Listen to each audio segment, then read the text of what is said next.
Welcome, I'm Michael Bickert. Thanks for joining me today as we explore concepts with the objective of improving your management skills and growing your business. At the beginning of this video and every video, I like to remind you to grab a notepad and a pen because I want you to jot down some sort of action item. Make a commitment right now that you will jot down something that you will implement in your business today that will represent improvement. It's what it's all about. We want to improve and drive your business forward. With that in mind, what I'd like to do today is explore the idea of features and benefits a little bit more, in a little greater detail. I did record a video on sales presentations in which we touch on this, and I just want to talk about it a little bit further. It's come up recently, and I always think there's an opportunity to clarify some things for all of my viewers, for my clients, for my staff. And in today's case, I want to talk about features and benefits. So what are features and benefits? Well, of course, this is at the heart of all sales presentations. Now, this is true regardless of the type of industry you're in or regardless of the type of sales presentation. That is, regardless of which way you use to communicate value to your customers, okay? So we want to make sure that we are doing a good job of communicating the unique value proposition, or sometimes it's referred to as the unique selling proposition of our products and services to customers. Some of you do that through face-to-face presentations. Some of you have brick and mortar locations. Others do this strictly online. And some have very large products where you spend a great deal of time because people are making a major investment in your product or service. And some of you have more affordable or very low priced items, and maybe you don't spend as much time trying to communicate that to your customer. But it's critical for everyone.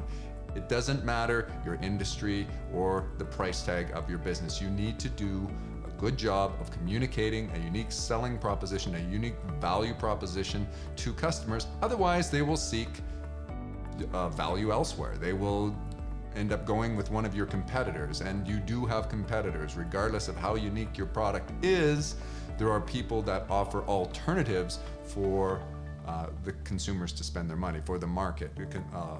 Market alternatives, let's call those. All right, so with respect to features and benefits, these of course relate to your unique selling proposition.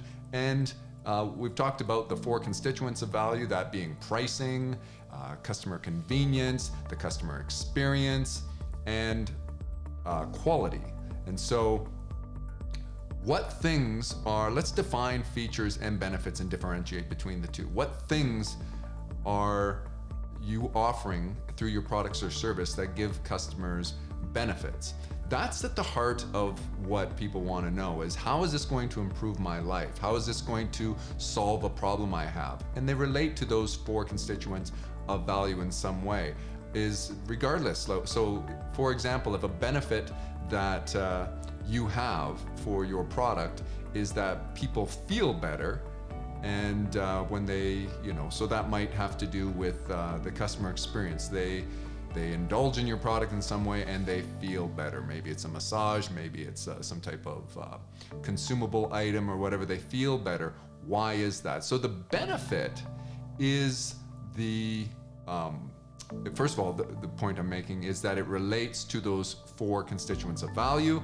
And then the second thing I want to define is the benefit has to do with the improvement for the customer, for the consumer of your product or service, and the way that they notice an improvement in their life, the way it solves a problem that they have. Whereas the feature, the definition of the feature, is the reason why it does the benefit. It's the reason for the benefit.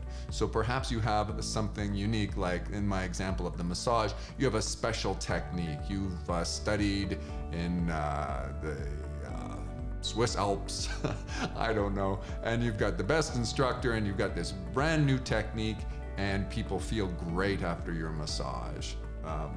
And so the feature would be the training that you have in that special technique, that specialized knowledge you have, whereas the benefit is how they're going to feel so much better.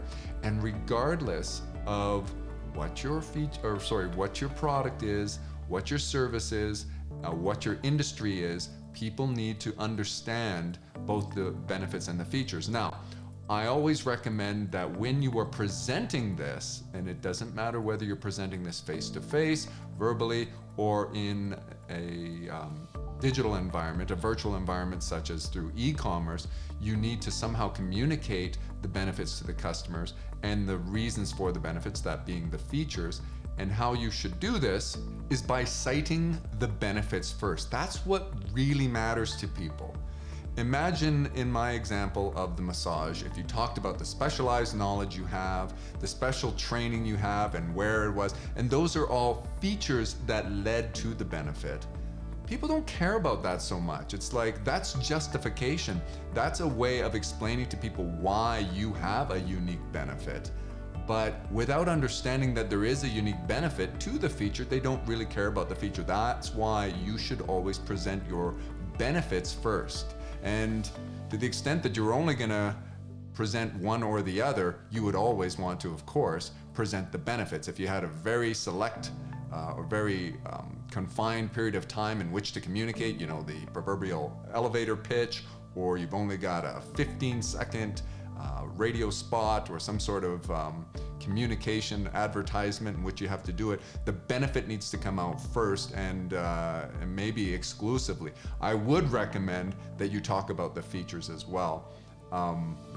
Both are important because you have to justify, you have to explain why it is that you have those benefits. Otherwise, your customer is thinking, well, you know, you're saying that you have that benefit, but I would imagine that everybody who offers something similar to you also has that benefit. They might be thinking that, and that's where the importance of the feature comes in, which is to justify, which is to explain, here is why we have the benefits that many of our competitors or none of our competitors, many of our competitors do not have, or none of our competitors have, that kind of thing.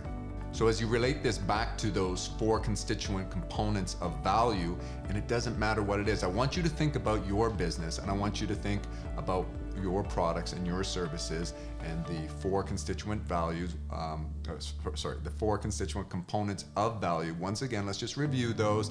They are the customer convenience, the customer experience, your pricing, and your quality in no particular order. So what is it? Which of those 4 things do your customers experience more?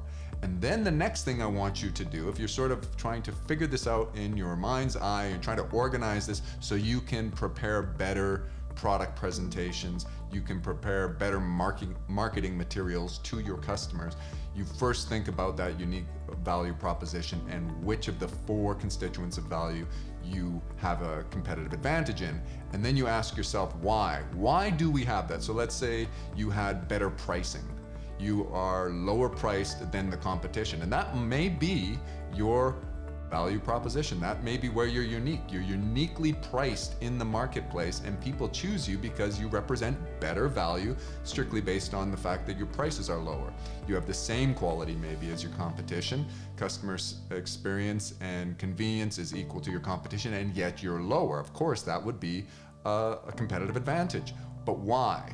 That's where the feature comes in. That's where you can communicate to your customer. Now, you maybe don't want to give away something that's proprietary, but I'm just going to use as an example here, the reason why you're priced better than your competition may be your economies of scale. It may be that you do such a large volume of business that you are able to offset some of those fixed expenses much more efficiently than your customer. Now, these aren't the word tracks you would use in your marketing materials and your presentations, but you've got to find a way to communicate that to your customer, that feature. So that would be a justification of why you have lower pricing.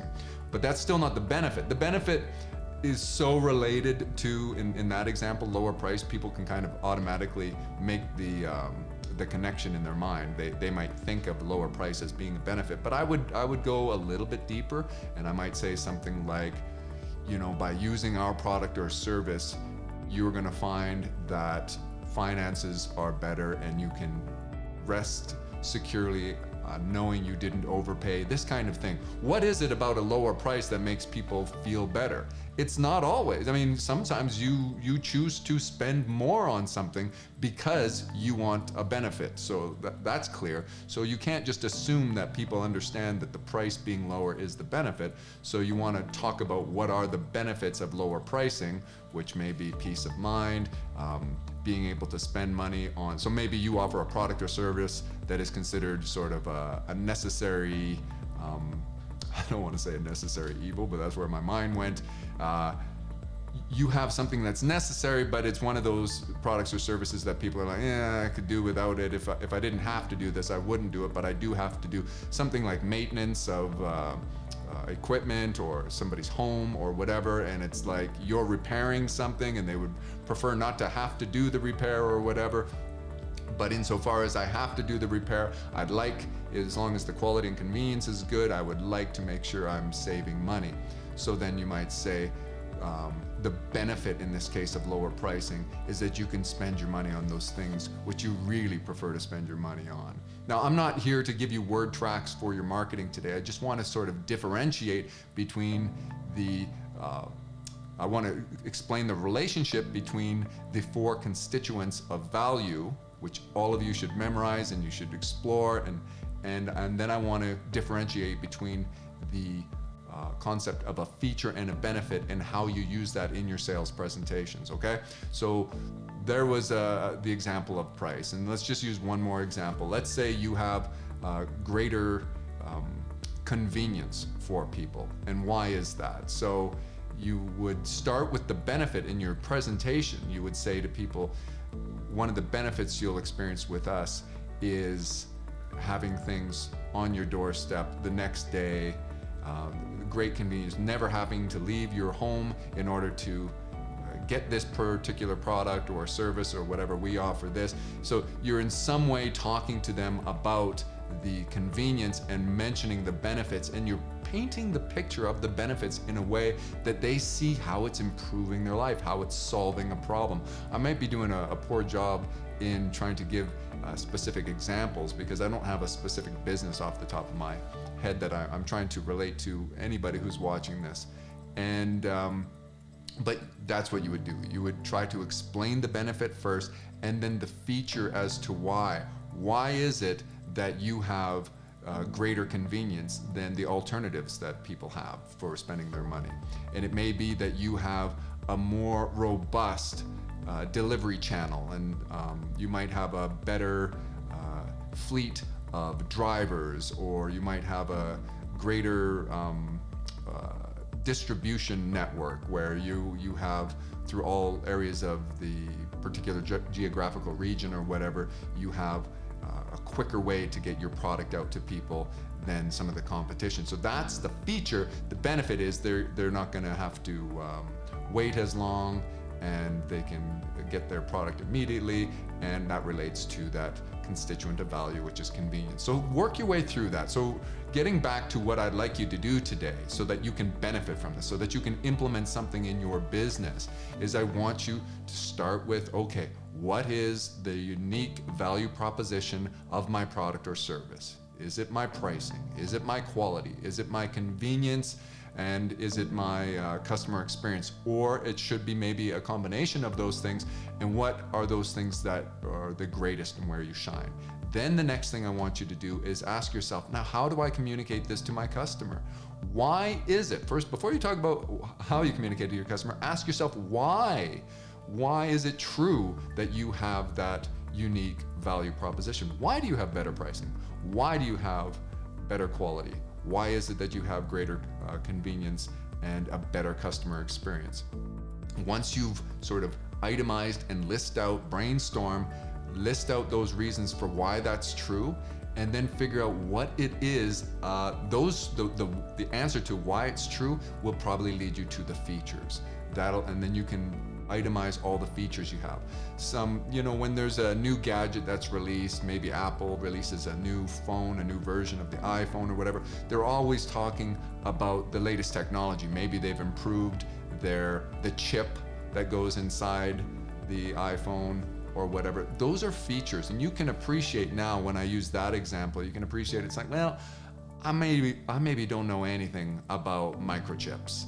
And I know they improve rapidly. I know that we want them to be fast. I want them to be small. I want them to be less expensive so that the overall device is less expensive. But when somebody tells me a particular random set of, or maybe not random, but letters and numbers that represents a particular chip, that means really little to me absent the benefit that it gives me. So when you communicate the benefit, and that's what they'll do, they will say, you will notice that this phone is so much faster, your battery life will be that much greater. So they start to communicate the benefits. Your camera on the phone is going to take much greater quality images because of the following. And then they'll talk about the chip, or they might talk about the improvement in the software, or the whatever it is. So you can now appreciate that it is the feature that you get to first, and my example might be the chip or something like that, and then you start to think, now what will that do for the customer? And the thing that I've guided you on today is, how will it solve problems for the customer? How will it make the customer's life better? How will they experience enjoyment from that? So let's just recap. Let's take it from the beginning again. We start with the unique value proposition. We figure out which of the four, or what combination of the four constituent components of value that our product or service shines in. And then we ask ourselves why. Why is that the case? Is it because of our economies of scale? Is it because of a particular technology that we have that's unique to us? Is it because of a specific location? Is it because the quality ingredients and how we source our ingredients, our supply chain? Is whatever those things are, brainstorm those, work those out. Then the next step that you do is you figure out, okay, those are in fact probably our features. So how can we communicate those features to our customer? But first, what benefits do they provide to our customer? And those are the things that improve your customer's life, that make your customer feel good. They solve problems for your customers. And then once you have that, you state those things. So you got to figure out what is the best way. This is the last part, is how do I communicate this to the customer? And we've already said we're going to communicate the benefits first, because that's the thing that they most care about. And then we're going to communicate why we have the benefits, to substantiate the fact that we have benefits. To remember, people buy from those that they know, like, and trust. And the number one reason preventing somebody from buying, the number one reason that somebody may not purchase, is fear of making a mistake. So that's where the feature comes in. It's sort of justification. You're saying the benefits, but anyone can say they have these benefits. The feature justifies the benefit. It substantiates. It's sort of offering proof in some way that you can expect those benefits as a consumer. Oh yes, they do have a greater microchip. They have a better microchip. They have a better technology. They have a better economy of scale.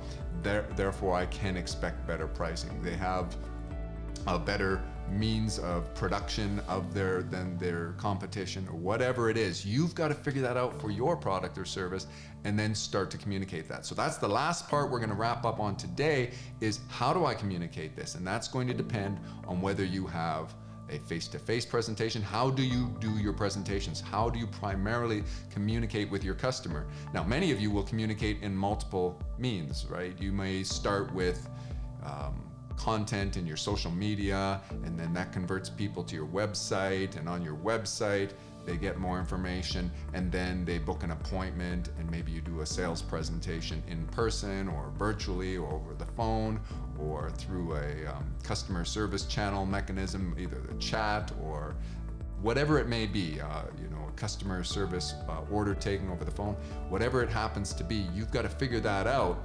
And in each of these ways, try to ask yourself, how can I communicate throughout the customer journey the features and benefits? Remember, benefits first. If you can't communicate the features in this small time that you have, you talk about the benefits. Then as people want to learn more, you can elaborate on the features and substantiate your claims of the benefits. And that's sort of how people's discovery works. At first you catch their attention by in what way you're going to solve a problem or be of benefit to them. And then it's like, I want to learn a little bit more. And so now you can start to communicate about your features and reinforce that they will get those benefits, and then try for asking for the order in some way, even if it's online and you're basically showing them that they can convert at this point, add to cart, whatever it happens to be.